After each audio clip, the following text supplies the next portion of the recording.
मालेमगी तोंगान तोंगान मफमसिंगी मरुओइबा पाउ खरा अपडेट तौजरी। नॉर्थ कोरिया ना सुसाइड ड्रोन टेस्ट तौख्रे किम जोंग उन लानगीदमक्ता सेम सादुना लैनबा खंगनख्रे।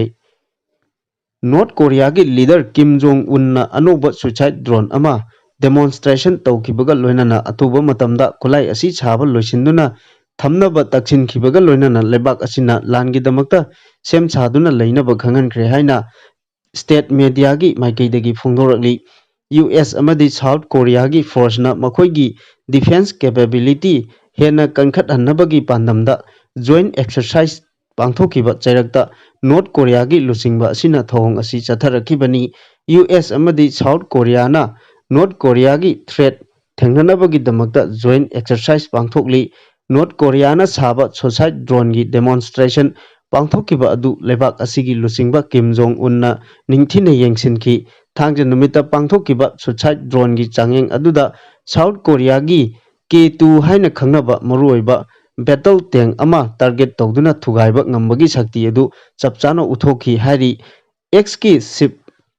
ngabigani X की शेप विंग ओइबा अंगोबा मचुगी ड्रोन अदुना मसीगी तौफम थोपा मथौ अदु चपचाना पांथोपा ngami हारि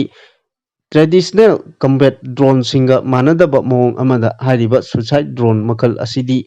मखोइगी टारगेट अदुदा चपचाना पाइसिलगा क्रैश तौबा ngambagi नमूनादा साबनी। नॉर्थ कोरिया की कोरियन सेंट्रल न्यूज एजेंसी ना फोंदोरखिबनी हारि वाफम अमदा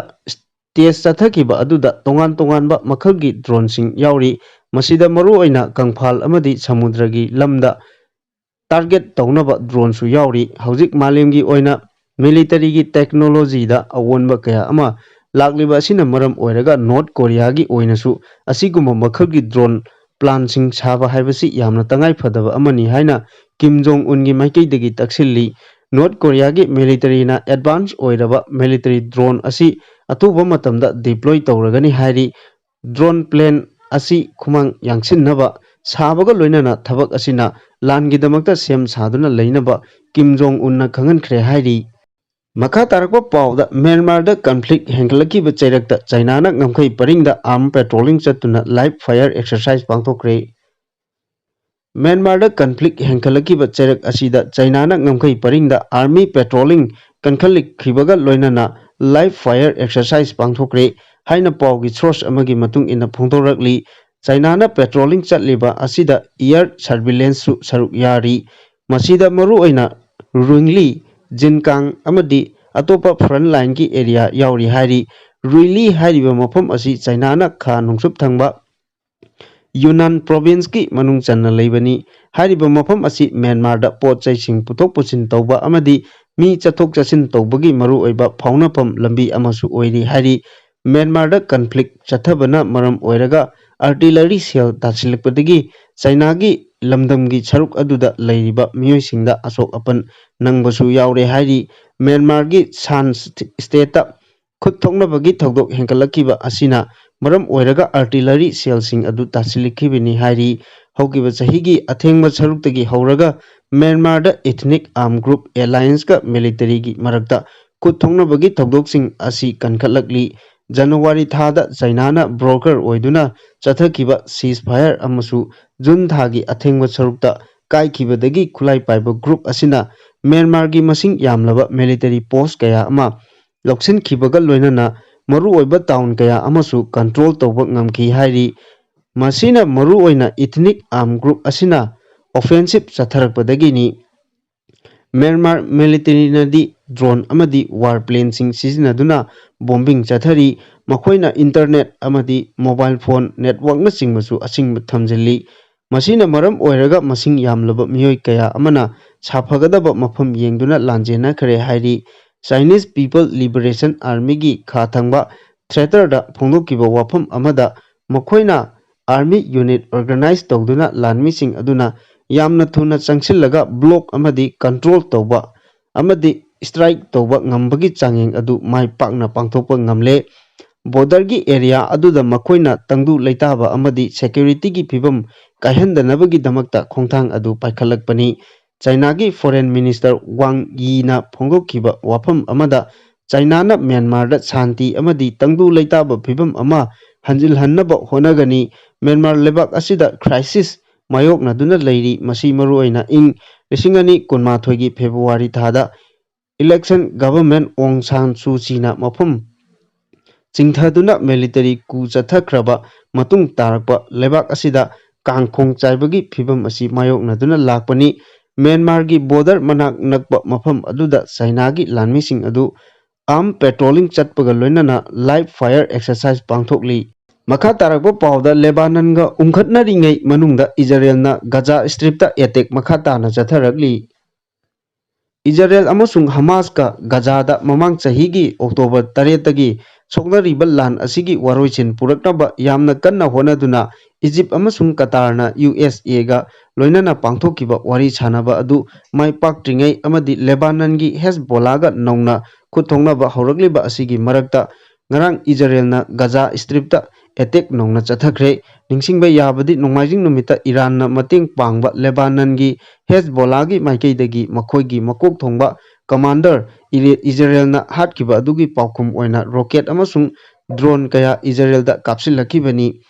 मदुदा सेक्शन थौरांग लखोटपा ओइना इजरायलदा इमरजेंसी लाउथोकपा लैख्रबनी ngarang चथरखिबा एटेक अदुदा यामद्रबदा पैलेस्टाइनियन मचा मंगा सिकी हाइना मफम अदुगी मेडिकल अथॉरिटी की माइकैदगी फोंदोरगली अमरोमदा इजरायल की लानमीसिंगना हाइरकपदना मखोइना चथखिबा एटेक अदुना गजागी खा थंगबा सरुकसिंगदा मिलिटेट कयागी टारगेट थुगाइबा ngamखि मरक असिदा यूनाइटेड नेशंस की राइट्स ऑफिस ना फोंदोरकपदना सिकिबा मियोइसिंग अदु अयामबना नुपी अमसुंग अंगांग ngakdani हाइरी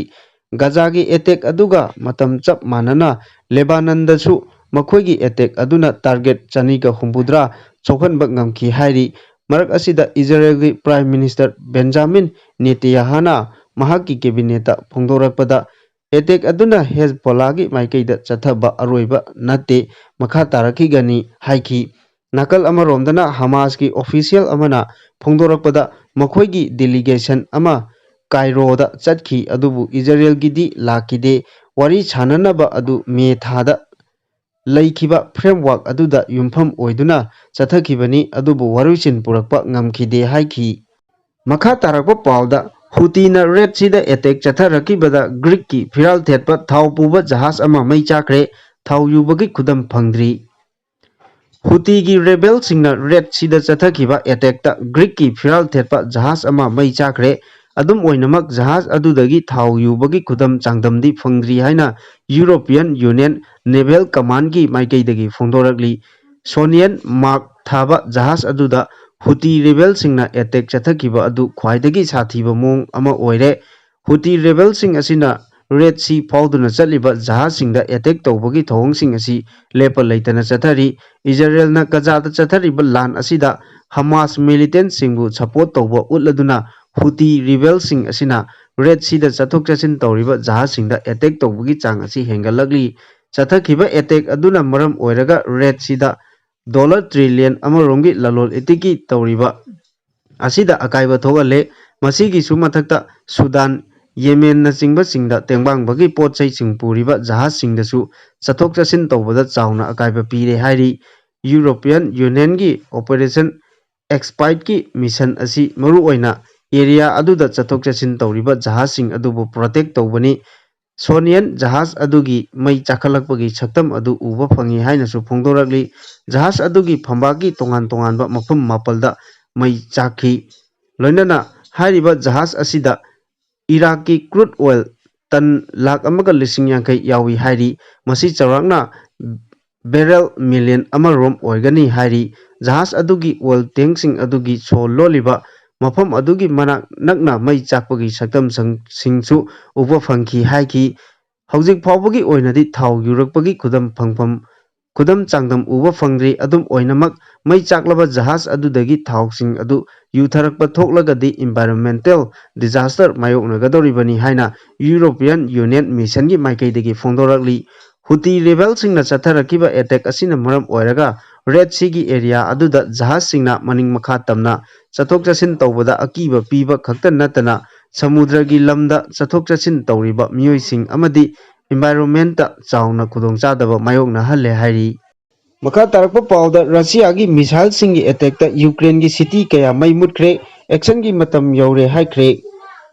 रशियागी मिसाइल अटैकना यूक्रेनगी सिटी कया मई मुदहंदुना अपनबा कया पीख्रे थौदोक अदुगी मतंगदा प्रेसिडेंट जेलेंस्कीना एक्शनगी मतम यौरे हाइख्रे ngarang chathakhiba रशियागी मिसाइल अमसुंग ड्रोनगी अटैकसिंग अदुना यूक्रेनगी न्यूज ब्रॉडकास्ट की थबक थोरम कया मई लाक्तबना मरम ओइदुना कयारक हन्ना लेबहनखि हाइरि अटैकसिंग अदुना यूक्रेनगी पावर ग्रिड्स पुजु चोखनदुना खुदकी ओइना मई कयारक हन्ना मुटखि हाइरि मदुदसु नतना मियोय मरी अमसु सीखि लोइनना अटैक अदुना यूक्रेनगी तोंगान तोंगानबा मफम 15 दा अकाय अथोय कयासु यावहनखिबनी हाइरि प्रेसिडेंट जेलेंस्कीना फोंदोरकपदा यूरोपियन प्लेनसिंगना रशियागी मिसाइलसिंग अमदी ड्रोनसिंग अदु कापथबिनबा हाइरकली लेबाक अदु रशियागी माइकैदगी यामना चावना चथरकपा नोंथकी अटैकसिंग अदुना मखा ताना अवाबा कया मायोंगनरकपगी फिबमदा लैरे मरम अदुना युमलोनना लैरिबा यूरोपकी लेबाकसिंगा खुसमनदुना मफम अदुदा लैरिबा F-16 फाइटर जेट प्लेनसिंग अमदी एयर डिफेंस सिस्टमना अटैकसिंग अदुबु ngathoknaba होनमिनसी हाइना फोंदोरखि रशियागी अटैक अदु यूक्रेनना हंदकता मखोइगी बॉर्डर ओइरिबा कर्क्स रीजन दा अटैक तौदुना मफम कया लौसिनबा हौकिबा अदुगी पाउखुम ओइना लाकपनी यूक्रेनगी प्राइम मिनिस्टर डेनिस स्मीगलना रशियागी टेररिस्ट सिंगना एनर्जी इंफ्रास्ट्रक्चर सिंगदा अटैक तौबा हौरकले हाइखि।